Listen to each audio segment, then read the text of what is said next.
Hey guys, welcome back to the channel here on Overdrive Reviews. Thank you so much for finding us and sticking with us here. Today we are checking out this beautiful red 2024 Mitsubishi Eclipse Cross. Now it's got a very unique design, very avant-garde, very forward-looking, and I do feel like if you were next to one out on the highway, you would know exactly what you're looking at. You're not going to mistake this for a CR-V or a Mazda CX-50, which is what this competes with. Now let's get to the name of this. This is the Eclipse Cross, obviously a tip of the hat to the famous Eclipse that Mitsubishi used to be known for back in the early 2000s and the late 90s. They don't make it anymore, unfortunately, but unlike that sports car, this SUV does not stack up as far as performance goes. It does have a turbo engine, but unfortunately it does not put down the same kind of numbers that the Eclipse did back in the day. But this car does do some things pretty well and is actually a great deal for several reasons. It's got standard all-wheel drive, it's got decent interior space, and it's got an incredible warranty. Today I'll give you a full review of the exterior here, talk about all the fun features, give you a look at these kind of, modern, really aggressive design details, and also give you a look on the inside as well. Check out the cargo space, get into the engine bay there, and of course take it out on the road, give you an idea of what it sounds like. A hint here, it actually has a more refined, quiet cabin feel whenever you're out on the highway, thanks to a softer suspension setup. A big shout out to the folks at Platinum Mitsubishi in Mechanicsburg, Pennsylvania for lending me this beautiful red diamond Mitsubishi Eclipse Cross for the day here. They are an amazing company. They have tons of used vehicles and tons of Mitsubishi vehicles, brand new Mitsubishi vehicles. You can check them out at the link below at creditpa.com. Their big saying is that they will get you done. Look them up. They will definitely help you out. creditpa.com, Platinum Mitsubishi in Mechanicsburg, Pennsylvania. And if you are new to the channel, subscribe down below and like this video if you find it helpful. All right, enough out of my blabbering mouth. Let's break down the exterior here and talk about the outside of this and what is new for 2025. Ooh, what's coming down the pike? Let's just talk purely aesthetics right now on the Eclipse Cross. Mitsubishi calls this their dynamic shield out front here. I think it's a really kind of handsome vehicle from the front like this. You've got obviously some chrome trim over here on both sides. You've got your actual headlights down here. These are your daytime running lights up top. LED daytime running lights for you. A big old Mitsubishi symbol in the center. A big old plastic grille, which at the end of the day is not the end of the world. I do wish it kind of didn't feel as cheap as it does. I think Mitsubishi pulls this off quite nicely. Look how bright they are. Yeah, they're really pretty. Let's talk about the side profile here for a second. This is a beautiful red diamond Mitsubishi Eclipse Cross. It was just washed for me as well, which is why it's still a little bit damp. Definitely a unique look. I mean, it almost looks like it's about to pounce. Like, it's got obviously more of a shaved roofline at the back, that kind of like swooping rear roofline down to the rear. It looks like a frog or something, or a leopard about to jump and pounce off. Unfortunately, it doesn't have that same kind of leopard acceleration or leopard performance. But on this SE model, you've got these 18-inch dual-tone alloy rims here for you, which are running on Bridgestone tires. These are 225/55 R18s for you. I really like the dual tone of this. You've got lots of black plastic cladding right here over the wheel well, and of course down there on the rocker panels too. That is largely the same across most of the Eclipse Crosses. I think it looks a little bit different on the Rally Art edition, which is basically just a bunch of fun decals and a throwback to the famous Rally Art vehicles of Mitsubishi's past, which they no longer make, by the way.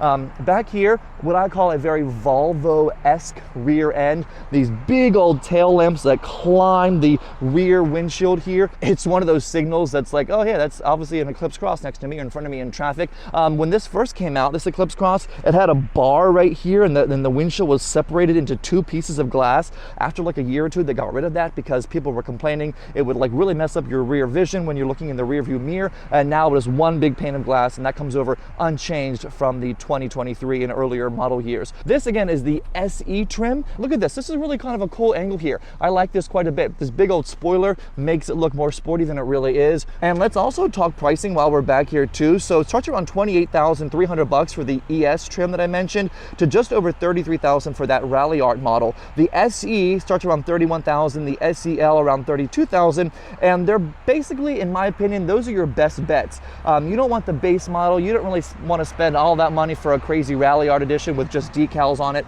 I think the SE or the SEL really are the best bets here. Now, on this SE model that we're testing today here, it adds things like keyless remote entry, push button start, and also dual zone automatic climate control. And I mentioned the suspension. It is tuned for comfort and more of a quiet ride. McPherson struts with a stabilizer bar up front and a multi-link with a stabilizer bar in the back as well. And despite all-wheel drive, not really an off-roader. You could probably do some snow or some mud or some, slippery conditions in this. It's got an 8.5-inch ground clearance. It is 66.5 inches high, about 179 inches long, 71 inches wide, and about 105-inch wheelbase. And I mentioned too that every single Eclipse Cross for 2024 and up now comes standard with all-wheel drive. We're looking forward to 2025 with some things too. That just includes that every Eclipse Cross will get standard rear seat alert, like, hey, don't leave your children in the rear seat. And the SE trim right here, this SE model with the Black Edition package,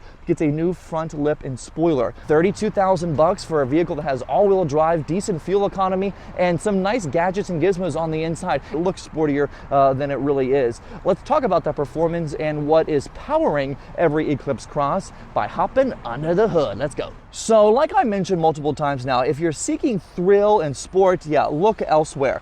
This engine is the same no matter what trim you get on the Eclipse Cross. It's a 1.5-liter turbo 4-cylinder engine pumping out 152 horsepower and 184 pound-feet of torque. Now, 152 horsepower is not all that much, but it does have enough pep and get up and go in everyday traffic. Every single engine also paired to a CVT. Power delivered kind of smoothly, albeit with a little bit of a whine under harder acceleration. You'll hear that later on during the road test portion of the vehicle. So again, that back road fun, if any kind of sporty, aggressive country road driving, really probably not the best vehicle for that. But definitely more than adequate in city maneuvering and quick side streets or parking, definitely shines there. As far as acceleration, 0 to 60 in about 8.6 seconds. And as far as fuel economy, about 25 or 26 combined across the entire lineup, which is really, really nice. You're hitting around 30 on some of the models, depending on how you drive and the different wheels that you have. Now, if you're going to be towing anything with this engine, the towing capacity limit is about 1,500 pounds, so nothing to write home about there. Let's hop into the cargo space and see what kind of room there is for all the luggage and your stuff. Let's pop open the trunk here. It is a power lift gate for you. It's a push of a button.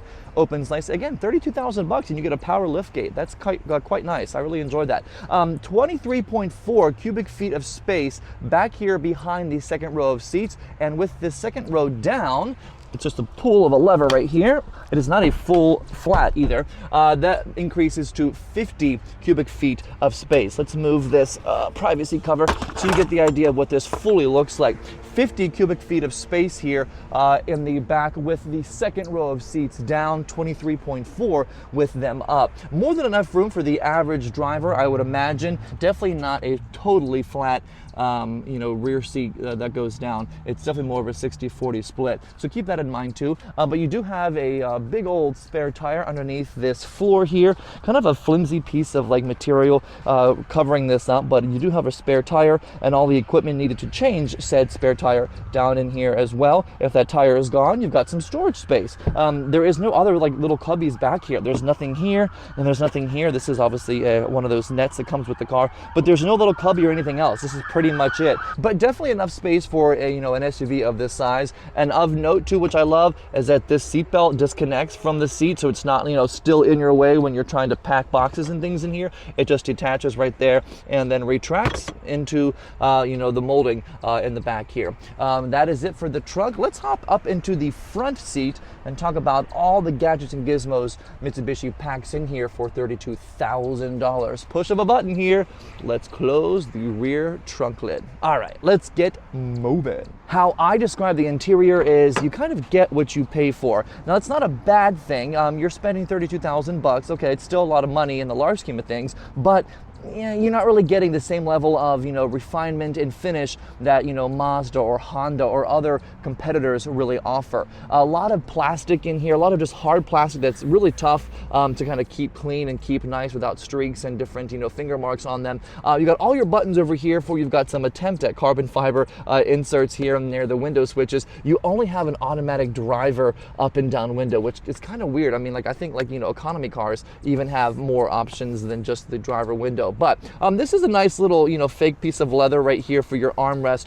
It's not gonna hold up over 10 years, I don't think, because it just feels rather cheap. But it looks okay. I mean, I'll take it. It's not the nicest I've ever seen. But the seats actually are quite comfortable. You do have power seats here on the SE trim, and they look rather nice. I mean, they're kind of just charcoal gray, black finish, and there's not much else to them. There is no lumbar support, which is definitely a con, definitely a drawback, but the seats are definitely comfortable. I can see them getting a little bit annoying after 4 or 5 hours or so, just because they're not super supportive on the sides here. I mean, look how kind of thin they look, and I think after some years of wear and tear, they might not be as supportive and as, nice as they are on day one. Maybe that's the same for every kind of car. But before I close the door here, you do have all your, mitigation systems right here. You've got your lane keep assist, traction control, and front crash mitigation, emergency braking, buttons right there for you, and also you've got your rear power liftgate button there for you as well. Let's hop inside. Door check, a little rattly. Let's do that again. I know the window is down, but yeah, a little rattly there on the door close. So this is an 8-inch screen, and believe it or not, that is the upgraded screen.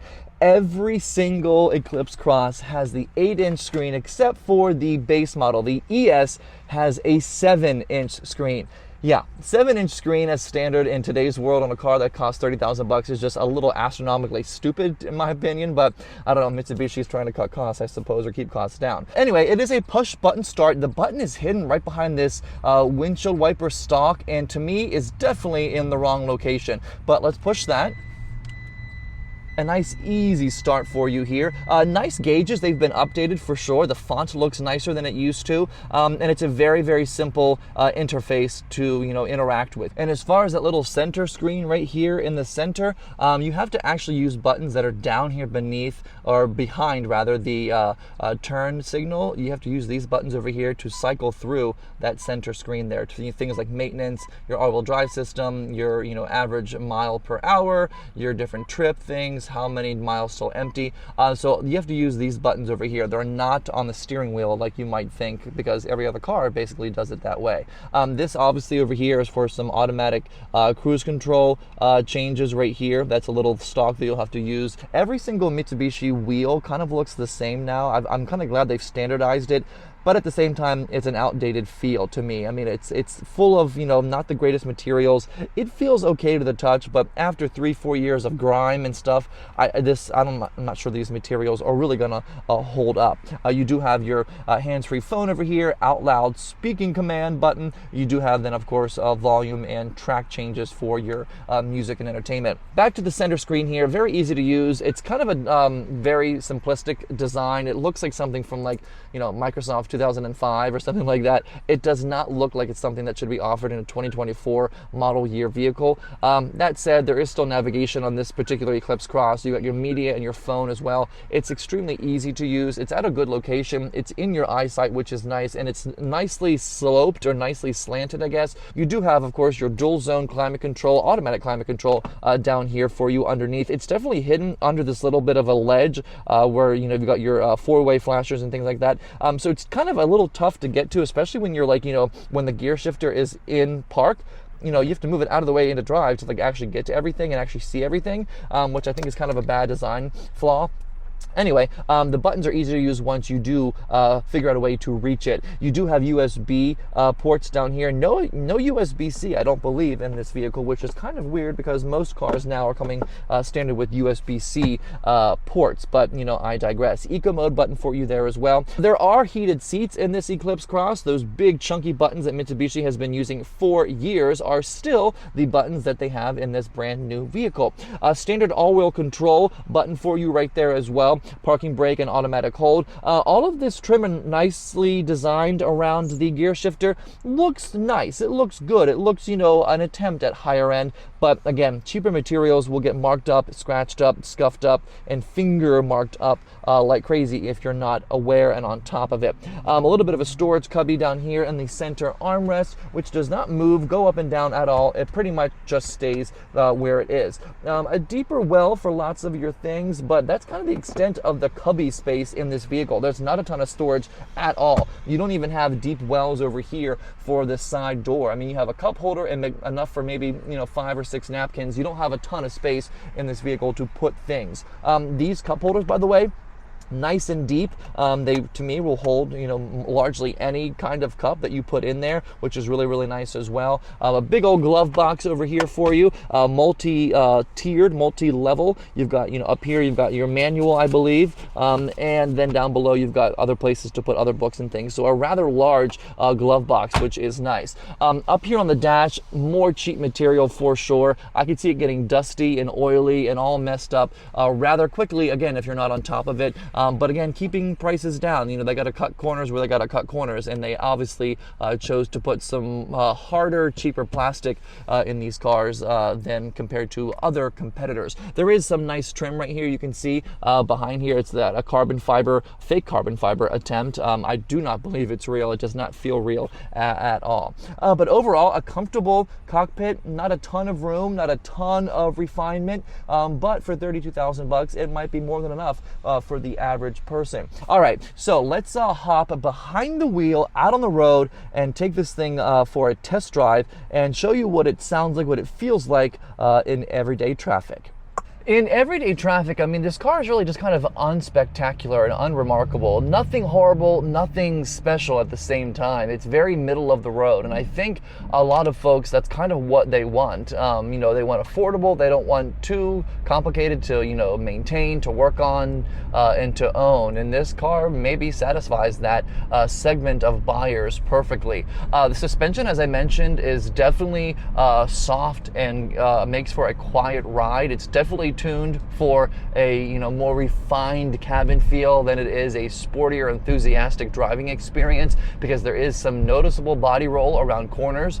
Coming to a stop, there's definitely, again, you can feel that softer suspension. There's definitely some nose diving and some just a softer feel to the car for sure. And getting up and going, the CVT obviously keeps things much more smooth and less jerky than an automatic transmission would, and it's a smooth CVT. It's quite nice. Mitsubishi has had them in their vehicles for years. I'm kind of finding myself at a frustrating point of I can't get the steering wheel and the seat to align in the perfect height for me. I feel like I'm really pushed forward and I can't get far enough away from the steering wheel. The steering wheel is all the way in. It's as low and as pushed in as it can go, and I feel like it's sitting on my lap. At the same time, if I go back any further, I won't really be able to comfortably reach the pedals. So I'm having some trouble getting myself set up in the seat here. Another thing I don't love is that look down here at the handle, you know, on the driver door. The damn mirror buttons, the mirror adjustment buttons, are right where you grip. Why are they right there? It makes no sense. Why isn't that just up on the dash or hidden somewhere out of the way? Because you use that like what, 5 times ever over the course of owning a vehicle. Why are they so prominently displayed? It makes no sense. They should not be right there. The seats are comfortable. Over bumps, the car definitely soaks up some imperfections and some railroad crossing type things rather nicely. I'm gonna hit the gas here to merge and pass some folks. Some small pep. I wouldn't call it, you know, quick or fast, and the CVT does respond rather nicely. It's a relatively quiet cabin, which I'm kind of surprised. There's obviously some attempt at sound deadening the interior here, the cabin. So doing some highway passing and merging now, and the car is definitely composed. I can feel the wind now more, and I can hear more of the road, and there's definitely some feedback from the tires up into the steering wheel, but I do feel like I'm in control, and the car is, you know, confident in its path forward. And over some bumps right here, here's a big bump in the road. Very nice, composed, quiet. The car didn't jerk or shake, absorbed quite nicely. And the turn signals are quiet. They're not loud, they're not overbearing. You hardly notice that they're on, which I love. I hate loud turn signals in vehicles. It's insane. I also mentioned the warranty earlier in the video, an amazing, like nearly class-leading warranty. 10-year, 100,000 mile limited powertrain warranty, and I think 5-year, 60,000 mile new car warranty. Just incredible, almost unheard of. And the brakes, let's do those quickly here. A little more travel than I anticipated in the pedal there, but they gripped nicely once I got on them a little bit. And you can see by the camera shaking that I'm on some uneven road here. Let's do some, oh my gosh, whoa. Some front end plow there a little bit of understeer. I'm really giving this thing a nice turn, and it's not really going exactly where I want it. Giving it some gas now up a hill. It is floored, and that CVT is working for all it is worth. It definitely got up the hill okay with just me in the car. I do have the AC turned nearly off at this point, but with other people in the car and with some luggage or some gear, it definitely probably would struggle to get up there. Again, you only have 152 horses working for you. But just at cruising speed, cruising level on the highway or back, faster roads in the country like this, the car is absolutely up to the challenge, up to the job. I just prefer a car with more fit and finish, nicer, more premium, gadgets and gizmos, and Mitsubishi just really doesn't perform or deliver in those segments. Let's get down to 0 and whack the accelerator. In 3, 2. Woo, come on, baby. Come on, come on. We're at 40. We are jogging to 60. Wow, that was nuts. Even on a flat surface, wow.